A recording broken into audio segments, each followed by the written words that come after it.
All right, so flow productivity versus linear productivity. Really excited to get into this one because what we've been told, especially in entrepreneur land, is just about one type of productivity.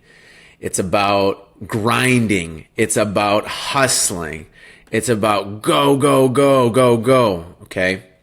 And this is linear productivity. So let's go deeper into it, what that means. In the land of linear productivity, it's the only way through is to do, all right? It's very much warrior type energy. It's, like I said, the glorious grind. It reminds me of when I had my web design business, the 100-hour work weeks that I would put in. All I knew was how to work harder. All I knew was how to put more time in. And I thought that was going to get me to our goals. And it works for a time being, but then the body can't keep up with that pace and burnout happens. All right. So this is also where caffeine overload, entrepreneurs use Adderall, substance overload. And this is where it's all about producing, and pushing the body to its absolute maximum. But what it's not doing, which we'll talk about in a bit, it's not taking account into new creative pathways, as well as asking the question, are we even going in the right direction? You know, it's like you can optimize a car all you want. You can, hack the production of a car all you want. But if it's going in the wrong direction, it's still going in the wrong direction. And that's what we see with linear productivity is there's a lot of activity, and oftentimes it's going in the wrong direction. Not always. And especially with the caffeine and stuff like that, I'm definitely not, and I know there's some people who are just like, no caffeine, none of these things. I'm not that type of person. In this scenario with linear productivity, it's using substances like that as a crutch, and as opposed to a very specific, calculated use from time to time, okay?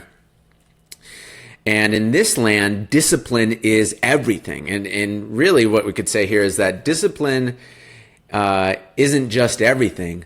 Discipline is the only thing. Because this is the land of linear productivity. It's if I have this much work, I need to go straight through. And if it's hard, I need to keep going. Now again, this is not a bad thing. I don't want to paint the picture that linear productivity is a bad thing, because it's not. It's just not the optimal productivity. It's not the optimal efficiency that can be achieved. All right. So, which we'll get into in a bit. And in this land, it's all about pushing through. It's all about forcing forward. And what we'll talk about with the other type of productivity is that sometimes when you're forcing against something, sometimes if you redirect that energy, you can pick up momentum much, much better. Like in jiu-jitsu, in many martial arts, we see that, especially in jiu-jitsu. If you're really trying to force something and that other person knows that you're fighting that move, you're forcing, well, instead of forcing and getting into this gridlock, what you can actually do is go with the momentum they're pushing with, but then redirect it into another attack. Again, we see this in martial arts all the time.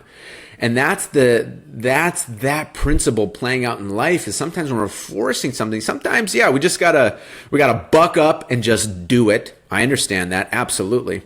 And there's some times where if we go with the flow of the energy, it's going to be much more optimal for us. Which brings me to the next point, is that, like I said, this can accomplish amazing things. There's entire careers built on this. There's entire businesses, multiple businesses built on this. And you can see there's certain people in the marketplace that champion this type of energy. Gary Vee comes to mind. Grind, go, go, go. And yes, it absolutely achieves results. And at what cost?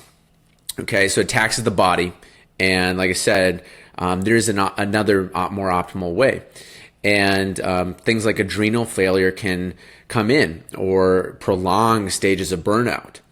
And so let's take a look at this from another angle as well. Bringing this together with things that we've talked about in this journey is that we can really see this linear productivity is in the land of right here.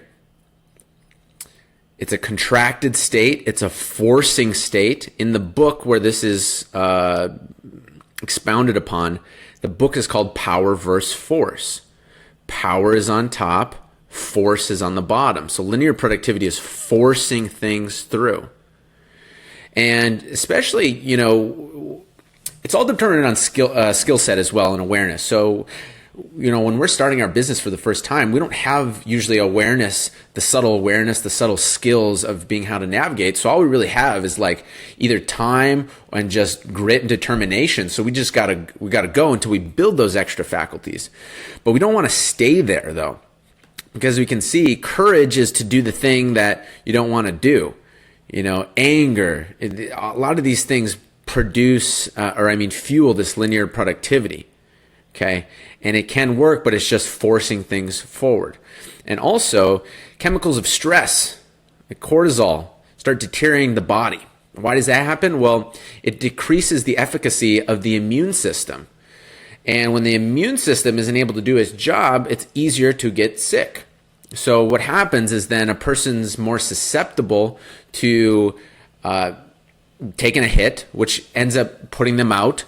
And if it puts them out for a week or even a day, it's like, what's the net result of that? Like if you were able to produce this much more, and even saying everything's all equal, but we'll get into that later, then, if you get burned out, because sometimes people get burned out for a week, 2 weeks, sometimes people get burned out for years.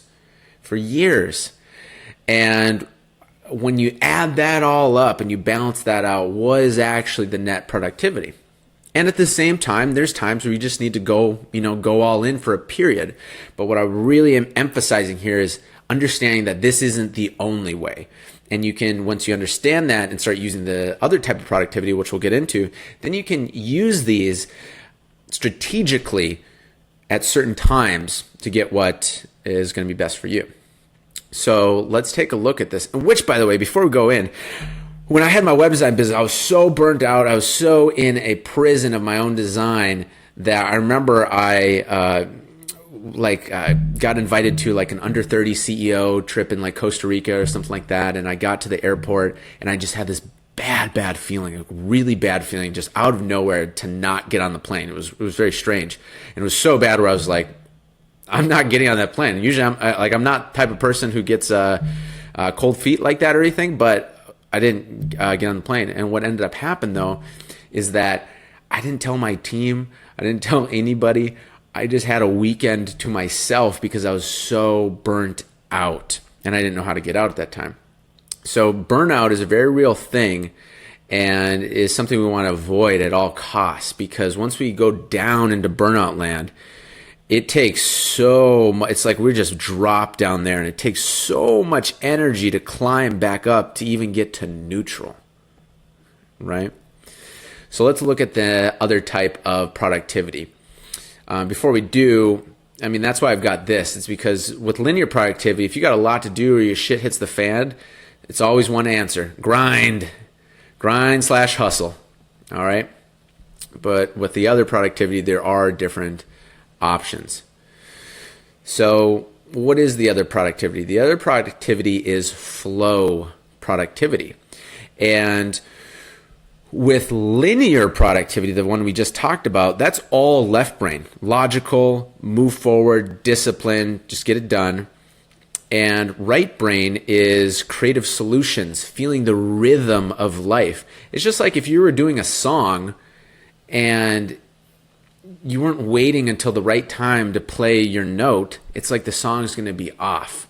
If you just were like, no, we need to do all the notes right now, one after the other, boom, it's not going to be a song. So with flow to productivity, it's using the rhythms of life, using your own personal rhythms, using the rhythms of your business, using the rhythms of your team, using the rhythms of like what season of life you're at, and becoming more and more of a master of integrating, and not just using right brain, but integrating the left brain as well. And that's why we've got this coherence here, because this comes together again. It's integrating the very masculine energy regardless of what gender, masculine energy, linear, logical, discipline, let's go, and creative, feminine energy. Regardless of the gender, the feminine energy is flowing, creative, spontaneous. Okay? So flow productivity is integrating whole brain thinking. All right, which we know we need to actually go through the heart to activate that. So let's go through some items on flow productivity. Some key points of this is find the flow, find the go. So it's like if you're in this lane, you could just struggle and force and push forward. Or what if you just change a little something and go into this lane? What if you go for a walk first? What if you listen to that song that you really like, and then that gets the energy moving, flowing forward? Okay. And this happens as a person starts learning your own rhythm for this, it allows you to achieve more by doing less, because it's pretty freaking simple. If you've got an hour to do work and you're like, oh, I freaking hate this. I got to shoot up with some substance or drink some substances and I got to just force myself to do it. And it's like, you just got to push forward. Or if you do something where you get in a rhythm and you're like, and it just flows through, boom, so much more is achieved in that hour with flow productivity than linear productivity. And we as entrepreneurs intuitively know this to be true. However, it can be hard to kind of let go of what we've been ingrained and trained on, which is linear productivity. And that's why in this module, we'll go through the fundamentals, the mechanics of why flow productivity is optimal, because common sense, we know it to be true, but the gap is like, what are the actual mechanics that we can get there reliably, predictably, which is being in the zone. All right. As I said, harmonization of left brain logic and right brain creativity. So this isn't just being like, oh, I'm not feeling the flow, so I'm just going to screw off for the rest of the day. No, it's still using the left brain of discipline, order, and logic, but it's not getting lost in the left brain. This is the timing, the right rhythm, which I've spoken about. All right. Sometimes the right rhythm is to wait. And that's where it's a slippery slope, because you don't want to confuse waiting for the right rhythm with procrastination. Okay. And that's why this is a skill. This is developing the skill of flow productivity. And it's the direction, it's the optimal navigation, because sometimes, for myself, the left brain wants to get this certain thing done, but the right brain's like, hey, if you just flow into this other task right now, then once you get that done, you'll have so much momentum that when you come back to that task that you initially wanted to do, it just flows through. And I'm still on a journey of that, because even though I know this to be true and I've had so many cases, it's still tough, to let go of that left brain, like, this is the thing I had planned, okay? So it takes some navigating. And this will allow you the ability to see creative solutions that actually leapfrogs past obstacles and excessive workloads. It's like in linear productivity, it's just like, we just got to go, and here's this big wall. I actually have a diagram. Let me just bounce over to that. Boom. Linear productivity is like, all right, there's only one way. And of course, I'm making this a very simplified example to prove a point here. So linear productivity in this simplified point is, all right, we just got to go right through. Right brain creativity is like, all right, I can do that. However, what if I call somebody who's got a helicopter and they're actually hovering around and they just bump me over? Or there's a ladder. Someone has a ladder. So that's why it really helps to have the discipline first, to know that, okay, if I really need to, I can just linear productivity my way through. However, I'm going to leverage the right side of my brain as well. So it's helpful to have that linear productivity dialed in first, because otherwise there can be a tendency of, if people don't have that discipline dialed in first, then they're just, it's harder to tell with a person if they're procrastinating or using, waiting for the right rhythm. All right. Let's go to a couple of those other bullet points here. So this allows you to understand your own flow better, and then also your team flow and your business flow. All right. because this is all in this state. And we'll get deeper into the brain mechanics, the neuroscience of what happens in the brain. But as we can see here, we've got these positive feelings of an expanded, flowing state, peace, love, joy, reason, okay? Really these ones, because what happens when a person's just in the zone, there's a certain level of peace. It's being very relaxed. That's what they talk about with the athletes, a relaxed intensity, all right? That's another way of saying peace. Joy, when you're just having fun, you're not uptight, and love. Another thing, a way of that is just passion. Okay, that's what we're looking here. And what happens is that allows you to flow into the path of your life's greatest work better and better. Because the more you get into your zone, the more you'll be on your path, and the more smooth it will be. All right. So that's the difference between flow productivity and linear productivity. And I'll see you in the next video.